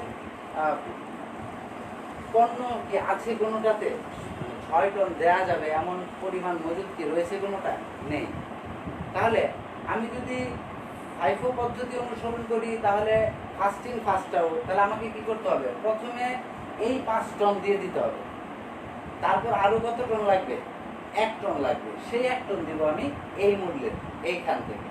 অর্থাৎ যখন বলবে 6 টন ইস্যু করতে, যদি FIFO পদ্ধতিতে হয়, তাহলে আমরা এখানে কিন্তু 2টা ঘরে লিখতে হবে, কারণ যেহেতু 2টা ভিন্ন মূল্য রয়েছে। তাহলে প্রথমে আমি ইস্যুর ঘরে লিখবো 5 টন, যেটা ফার্স্টে এসেছে আমরা সেটা দিয়ে দিব আগে, 5 টন 5000 টাকা। আরো লাগে কয় টন, 1 টন, সেই 1 টন দিব 800 টাকা। নিচে লিখবো 1 টন 800 টাকা মূল্য, তাহলে কত, 800 টাকা।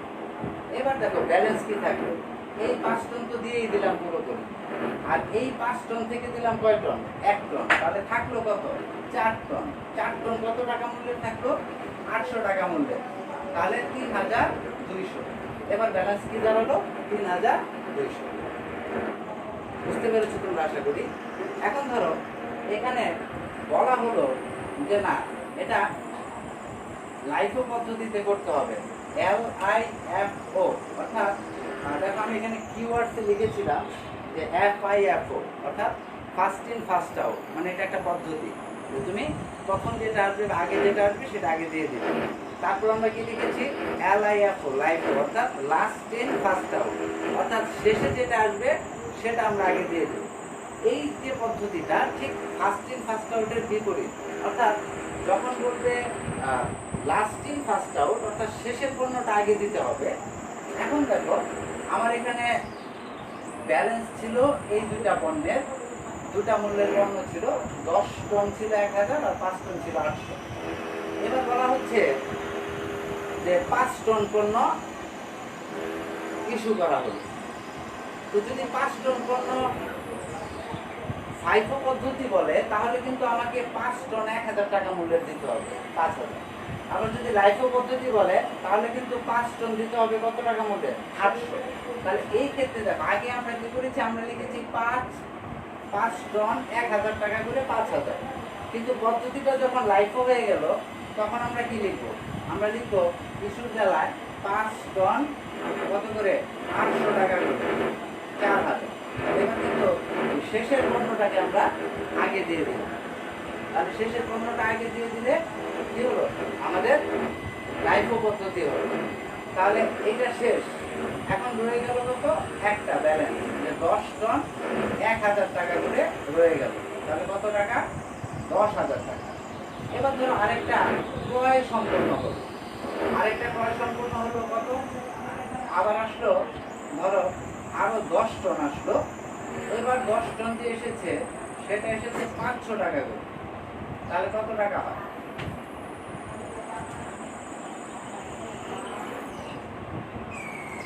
তাহলে হয় 5,000 টাকা। ধরো এবার 2 টন আমি ক্রয় করেছি, 2 টন আমি ক্রয় করেছি,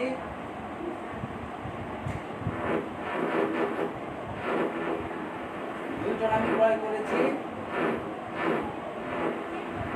500 টাকা করে। তাহলে কত টাকা আসলো, 1000 টাকা। তাহলে আমার ব্যালেন্সে কি লিখবো, আবার দেখো এখানে কিন্তু আগেরটা 1000 টাকা করে, এখন 500 টাকা করে। তাহলে আমি ব্যালেন্সে কিন্তু আবার এইভাবে লিখবো যে 10 টন প্রথমে লিখে নিব 1000 টাকা করে, 10,000 টাকা। তারপর আবার কি এসেছে, 2 টন এসেছে 500 টাকা করে, কত টাকা, 1000 টাকা। তাহলে মোট কত হলো, 11,000 টাকা। কতটুকু পণ্য, পণ্যের পরিমাণ কত, 12 টন। তাহলে 12 টন পণ্য এসেছে। এখন মোট দাম কত, 11,000 টাকা। একটার দাম 1000 টাকা করে, একটা 500 টাকা করে। এবার আবার তোমাকে বললো যে 8 টন ইস্যু করা হলো। 8 টন যদি ইস্যু করা হয় তাহলে আমরা কি করবো, এবার লাইফো পদ্ধতিতে আমরা কাজ করছি, অর্থাৎ লাস্ট ইন ফার্স্ট আউট, শেষের পণ্যটা আগে যাবে। তাহলে তোমার এখানে পণ্য রয়েছে 2টা, একটা হচ্ছে 10 টন, একটা 2 টন। তাহলে যদি লাস্ট ইন ফার্স্ট আউট হয়, যে শেষেরটা আগে যাবে, তাহলে আগে কোনটা দিয়ে নিতে হবে, 2 টন। তাহলে ইস্যুর ক্ষেত্রে তুমি এভাবে লিখবে যে 2 টন 500 টাকা করে, এই হচ্ছে 1000 টাকা। এটা গেল। আরো দরকার কত, আরো 6 টন দরকার। তাহলে 6 টন কোথেকে যাবে, তখন লিখবে 6 টন 1000 টাকা করে, কত টাকা, 6,000 টাকা। তাহলে দেখো ব্যালেন্স থাকলো কি, যেখানে ব্যালেন্স থাকলো এখান থেকে যদি আরো 6 টন চলে যায় তাহলে থাকলো 4 টন 1000 টাকা করে। তাহলে কত হয়, 4,000। 4 টন থাকলো 1000 করে, 4,000। এটা হচ্ছে লাইফো পদ্ধতি, অর্থাৎ লাস্ট ইন ফার্স্ট আউট। একটা হচ্ছে ফার্স্ট ইন ফার্স্ট আউট, অর্থাৎ আগের পণ্য আগে যাবে। আরেকটা হচ্ছে লাস্ট ইন ফার্স্ট আউট, অর্থাৎ শেষের পণ্য আগে যাবে। আরেকটা পদ্ধতি রয়েছে WA, অর্থাৎ ওয়েটেড অ্যাভারেজ মেথড, ভারযুক্ত গড় পদ্ধতি। ওয়েটেড অ্যাভারেজ মেথড, ভারযুক্ত গড় পদ্ধতি। নামটা শুনলে অনেক ভারী ভারী মনে হচ্ছে, তাই না? আসলে খুব কঠিন কিছু না, খুবই সহজ। ভারযুক্ত গড় পদ্ধতি। গড় মানে কি, আমরা জানি যে অ্যাভারেজ, আমরা যেটাকে বলি গড়, যে দুটো জিনিসের গড় করলে আমরা কি করি, দুটোকে যোগ করি, তারপর 2 দ্বারা ভাগ করি। তো এখানে ভারযুক্ত গড় পদ্ধতি বা ওয়েটেড অ্যাভারেজ মেথড, এটা অনেকটা এরকমই পদ্ধতি জিনিস। তোমরা লাইফো এবং ফাইফো, তোমরা দুটো পদ্ধতির কথা এখানে আমরা আলোচনা করলাম, দেখলে। এখন আমরা যদি ওয়েটেড অ্যাভারেজ মেথডের ক্ষেত্রে আসি বা আলোচনায় আসি, তাহলে দেখো কি দাঁড়াচ্ছে বিষয়টা। ধরো এখন আমরা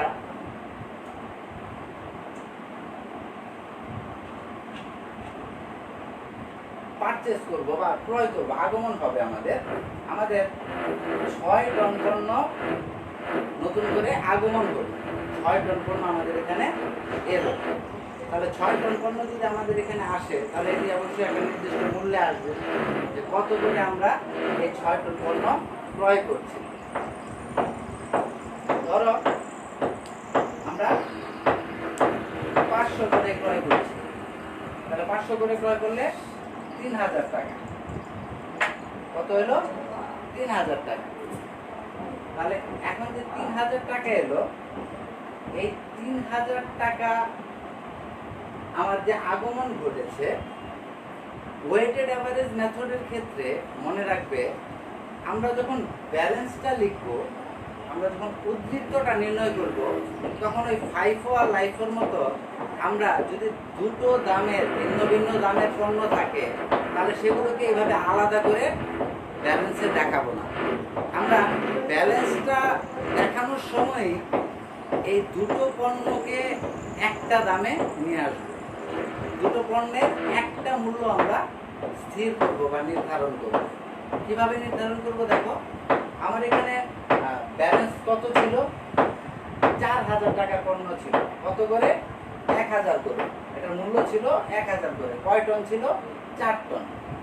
এবার লক্ষ্য করো, আমি যখন আবার নতুন করে ক্রয় করলাম, কত টন পণ্য ক্রয় করলাম? 6 টন। তাহলে 6 টন যদি আমি ক্রয় করি, একটু আমি যেভাবে বলছি সেভাবে কাজটি তোমরা করবে, তাহলে একেবারেই সহজ মনে হবে ব্যাপারে। আগে ছিল 4 টন, এখন কত টন ক্রয় করলাম বা আগমন ঘটলো কত টনে? 6 টন।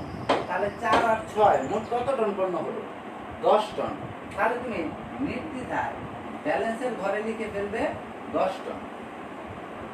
তাহলে প্রথমে আমরা ব্যালেন্স, আগে যে ব্যালেন্সটা ছিল, লাস্ট যে ব্যালেন্সটা ছিল, সেটার একক বা পরিমাণ কত ছিল? 4 টন। আরো নতুন কত টন কিনলাম? 6 টন। তাহলে 6 টন আর 4 টন কত? 10 টন। তাহলে আমি ব্যালেন্সের ঘরে লিখে ফেললাম 10 টন। অর্থাৎ আমার এখন 10 টন পণ্য হবে, এটাতে তো কারো কোনো আপত্তি নেই বা সন্দেহ নেই। তাহলে আমি লিখে ফেললাম 10 টন। সেকেন্ড যে কাজটি করবে সেটি হচ্ছে মোট মূল্যটি। লাস্ট মোট মূল্য কত ছিল লাস্ট ব্যালেন্সে? 4000। এবার আমি যে কিনলাম, নতুন করে যে আগমন করলো, কত টাকা? 3000। তাহলে 4000 আর 3000 মোট কত হলো? 7000। তাহলে আমি এই মোটের ঘরে লিখে ফেলবো কত? 7000। এটুকু বুঝতে পেরেছো?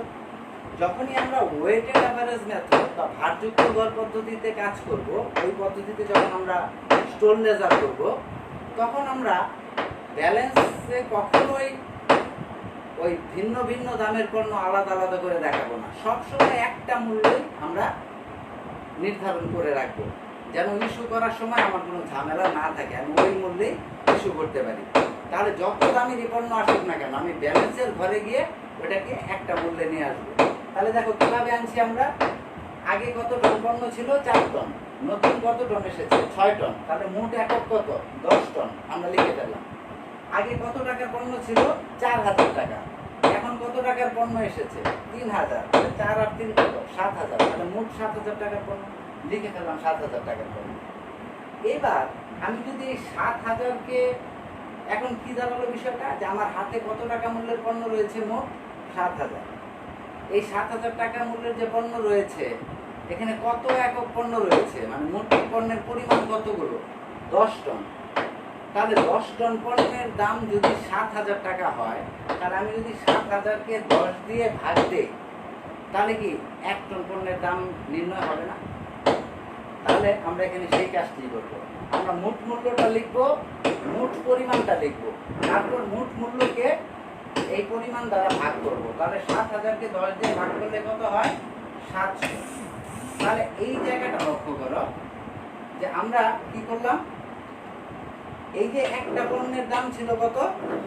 একটা পণ্যের মূল্য ছিল যেটা ব্যালেন্সে আগে থেকে, সেটা ছিল 1000। পরে যে পণ্যটা ক্রয় করলাম সেটার দাম ছিল কত? 500। তাহলে একটা ছিল 1000, একটা ছিল 500।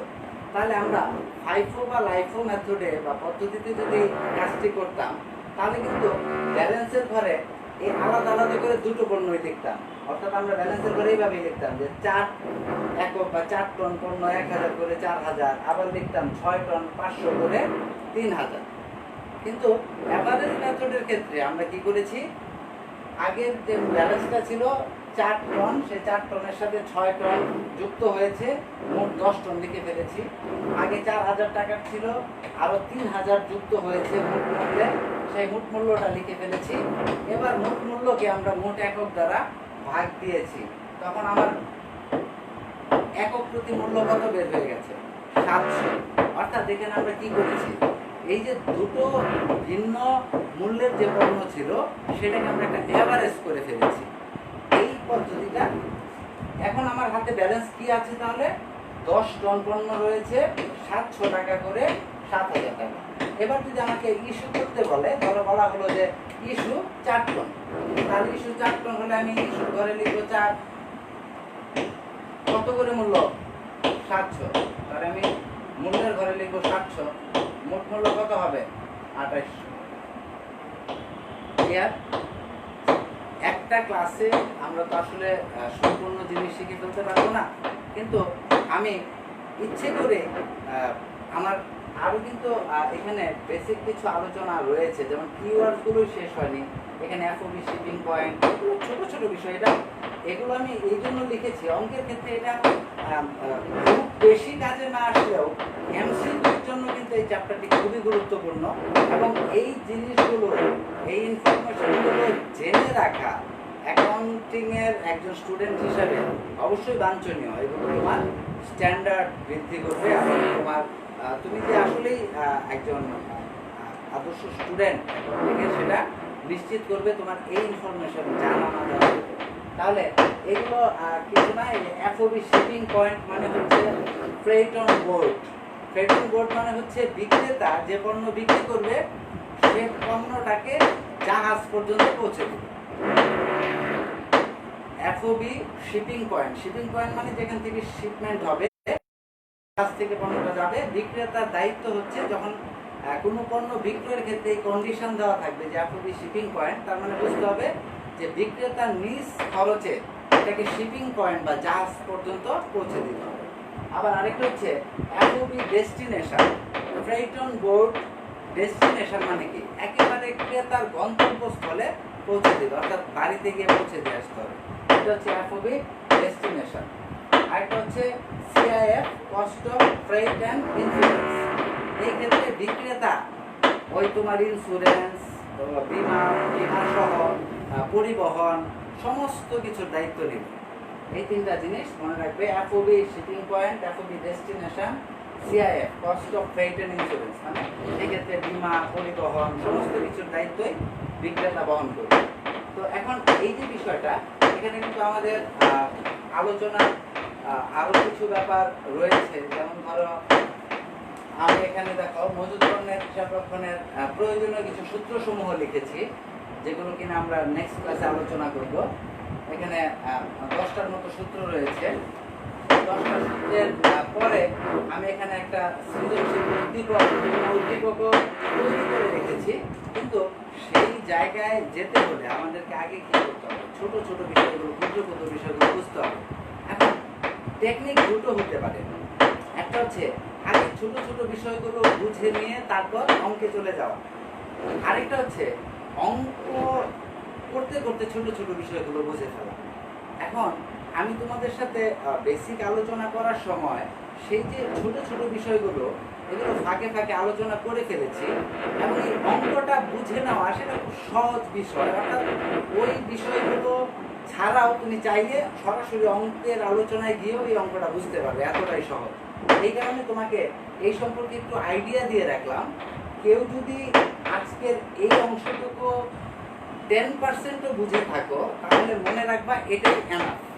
কারণ আমি যখন নেক্সট ক্লাসে তোমাকে উদ্দীপকটা ধরে অঙ্কটা করাবো, তখন এই 10% তোমার ভীষণ মেডিসিনের মতো কাজ করবে। অর্থাৎ দেখবে এটা তোমাকে অনেকটা অ্যাডভান্স করে রাখবে। কাজেই আশা করব আজকে যতটুকু আলোচনা আমি করেছি সেটি মনোযোগ দিয়ে তোমরা শুনেছ। তোমরা বইতে একটু দেখবে, বইতে যে কোনো প্রত্যেকটা অঙ্কের চ্যাপ্টার প্রথমেই কি হয়, সেখানে কিছু থিওরি দেওয়া থাকে না। অর্থাৎ এই যে অঙ্কটা আমি করব, সেই অঙ্কটার সাথে সম্পৃক্ত বিষয়গুলোর একটা ব্যাখ্যা, বর্ণনা কিন্তু সেখানে দেওয়া থাকে। বুঝে কাজ করতে হবে। কিন্তু কেউ যদি না বুঝে কাজ করো, তাহলে জীবনে কোনোদিন তোমার শেখা হবে না। তাহলে তোমাকে কিন্তু এই ব্যাপারটি মাথায় রাখতে হবে, আগে জানতে হবে, বুঝতে হবে আমি কি করতে যাচ্ছি, এর সাথে কি কি বিষয় সম্পৃক্ত রয়েছে, সেই প্রত্যেকটা বিষয় আমার পরিচিত কিনা, আমার জানা আছে কিনা। এগুলো যদি জেনে নিতে পারো, তাহলে অঙ্ক কোনো বিষয় না। সে অঙ্ক করতে তোমার 10 মিনিট সময় লাগবে। আর আমরা মনে রাখবে যে অ্যাকাউন্টিং যারা ভয় পায় বা অ্যাকাউন্টিংয়ে আমরা যারা দুর্বল, তাদের দুর্বলতার অন্যতম কারণই হচ্ছে এটা, এই যে থিওরিগুলো বা এই যে বেসিক যে বিষয়গুলো, এই বিষয়গুলো জানার আগ্রহ না থাকা, কৌতূহলটা কম থাকা, তাই এগুলো অ্যাভয়েড করে যাওয়া, সরাসরি অঙ্কে চলে যাওয়া, এই জন্যই অ্যাকাউন্টিং কঠিন মনে হয় অনেকের কাছে। আদারওয়াইজ এটা অত্যন্ত সহজ একটা সাবজেক্ট, যেখানে তুমি চাইলে খুব হাসতে খেলতে A+ নিশ্চিত করতে পারবে। কারণ প্রত্যেকটা চ্যাপ্টার থেকে একটা করে অঙ্ক থাকবে। আমাকে সমস্ত বই না করেও, আমি সমস্ত বইয়ের সমস্ত অধ্যায় না শিখেও, সেখানেও আমি কিছু শর্ট লিস্টেড করেও অর্ধেক চ্যাপ্টার করে আমি A+ পেতে পারি। আমি তোমাদেরকে আরেক দিনও বলেছিলাম বিষয়টি, নেক্সট ক্লাসে আবারও বলবো।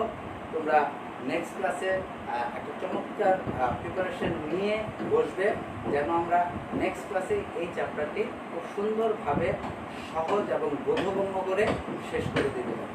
সে পর্যন্ত সবাই সুস্থ থাকবে, ভালো থাকবে। আমিও বেশ কিছুদিন অসুস্থ ছিলাম, এখনও কিছুটা আছি। দোয়া করবে আমার জন্য, যেন খুব দ্রুতই সুস্থ হয়ে তোমাদের সেবায় আরও নিজেকে বেশি করে নিয়োজিত করতে পারি। ধন্যবাদ সবাইকে।